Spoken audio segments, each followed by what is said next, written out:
The genre of racing has become increasingly popular, with games such as Forza Horizon 5, Need for Speed Heat, and Burnout Paradise Remastered always being in the spotlight.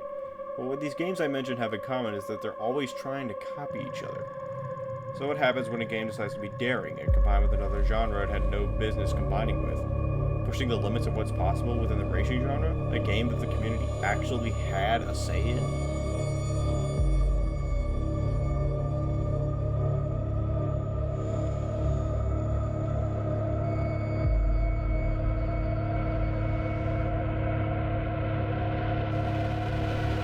You end up with a game named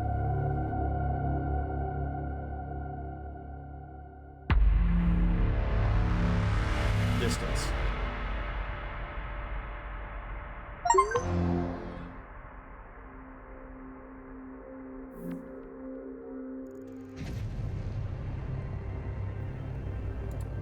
Distance is an arcade racing platformer.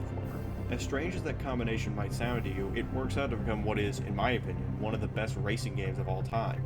This details exactly what made it great and why the mechanics of the game worked how they did.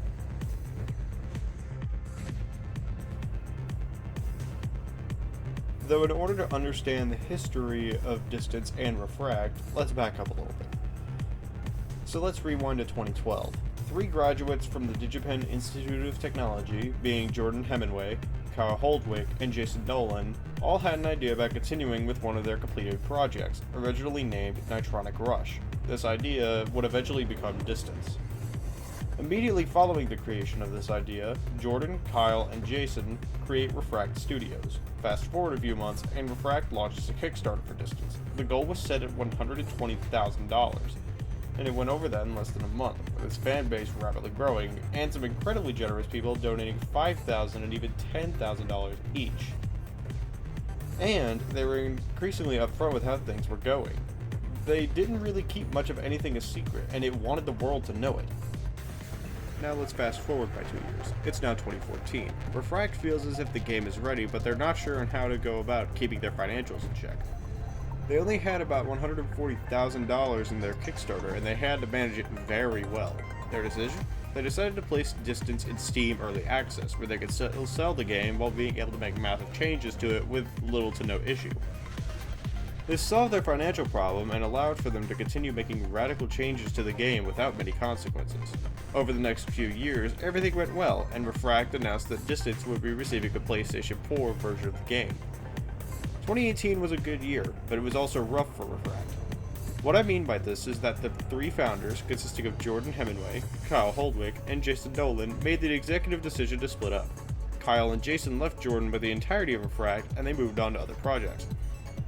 Kyle went on to work for That Game Company on Sky, and Jason went on to work with 343 Industries on Halo Infinite. Over the next year, Jordan kept updating the game, despite being the singular developer trying to keep the game alive. Content updates ceased sometime during 2019 with the Nexus update, and the most recent update we received was towards the end of 2020, which added Steam's cloud support and not much else. Since the end of 2020, Distance has remained dormant. It still has an active player base, albeit not very large, that still enjoy the game and what tools it has to offer.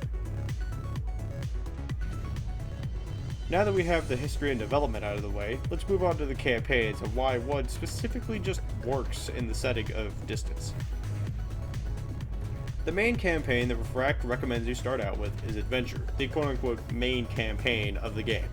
This campaign introduces you to all 5 mechanics and gives you a captivating story to go along with it. So let's begin with the starting cutscene.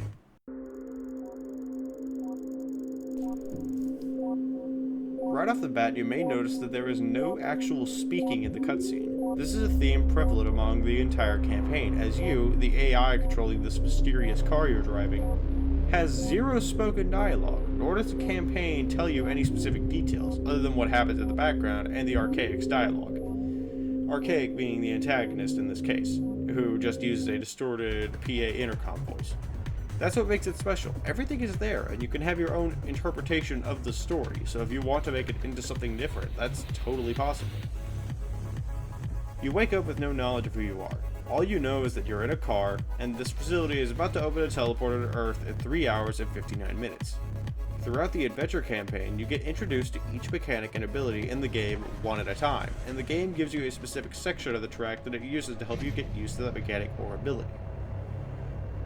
The controls of this game are in a similar vein to other racing games, with an easy to learn but hard to master their control scheme. Even with over 100 hours logged in this game, I still struggle with some of the more advanced mechanics, which shows you just how hard it is to truly master some of them.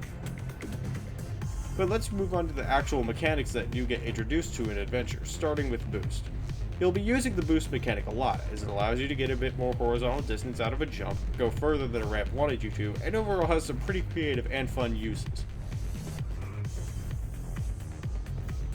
Along with the introduction of Boost is the introduction of the Heat mechanic.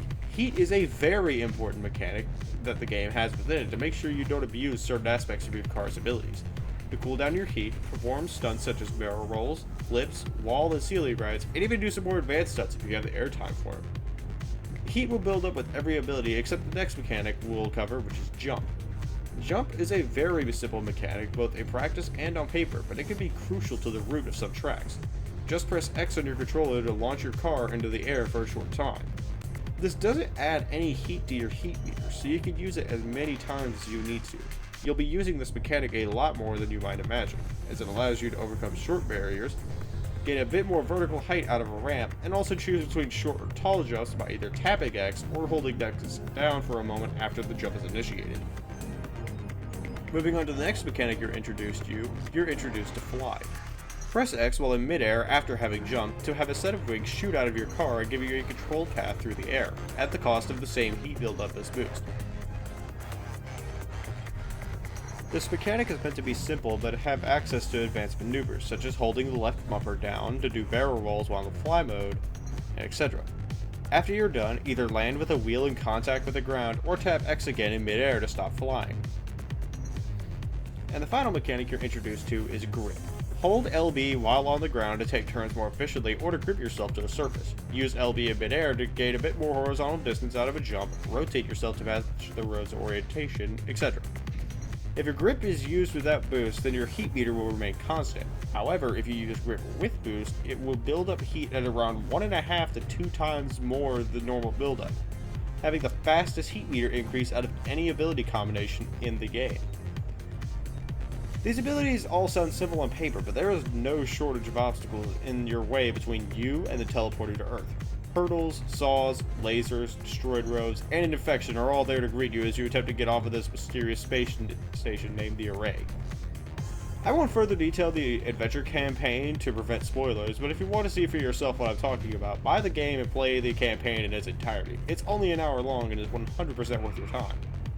If the adventure campaign isn't enough for you, there's 3 other campaigns, one of which is a secret campaign that you have to find things for that you have at your disposal. With all of these abilities, the topic of speedrunning this game will probably come to your mind, as all these mechanics surely come with some very efficient speedrun shortcuts, right? Well, hypothetical viewer, I'm glad you asked. There are a number of shortcuts and extra ways you can take certain sections of a track in the game, such as using fly to skip an entire section, grip flying over that 360 rotation in a section, and some other sort of shortcuts within the game. And Jordan, the developer, has a very unique take on speedrunning routes in his game. Jordan says that most of the skips that speedrunners found with extensive practice were unintentionally there, and he didn't even attempt to patch them because he found them fun. That's what's fun about Distance. You can complete a track any way you want to, as long as you get from start to finish.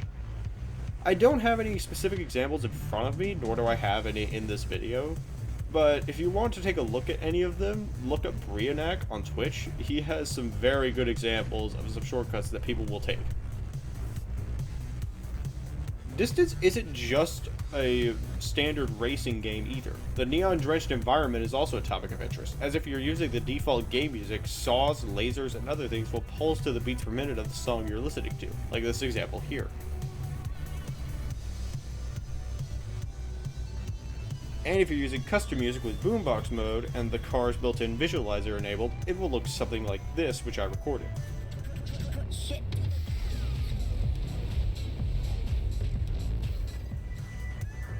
There are a multitude of other features apart from custom music. One of them is the intense community support provided by the Steam Workshop, which allows any player to upload a custom-made track to a server and allow them for download by anyone who has an active Steam account.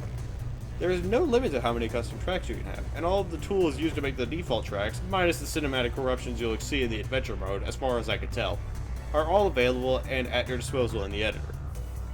Some of the more creative examples of this are tracks that replicate or are based on other games of fan bases, such as a great example of Sonic Generations' Green Hill Zone in both the Act 1 and Act 2 version.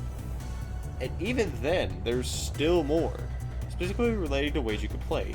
Distance is a Steam Deck verified title, so you will be able to play it on Deck, but if you want full functionality of your Windows version, switch your Proton versions. And that's it. Thank you for watching, I guess. If you enjoyed, please subscribe, as I plan to be doing more of these videos, branching out into new content styles and seeing what works for me. This is also the first video that I'm testing out a new style of content, so hopefully this is better than the animations I used to post here. Saying this for the first time has me weirded out beyond belief, because I'm so not used to saying this out loud, but here we are. To end the video, I do want to give a special thanks to Mr. Kyle Goodin for his guidance on this, and also allowing me to do this project. You're amazing, and thank you for your guidance throughout helping me with this project. It could not have been done without you.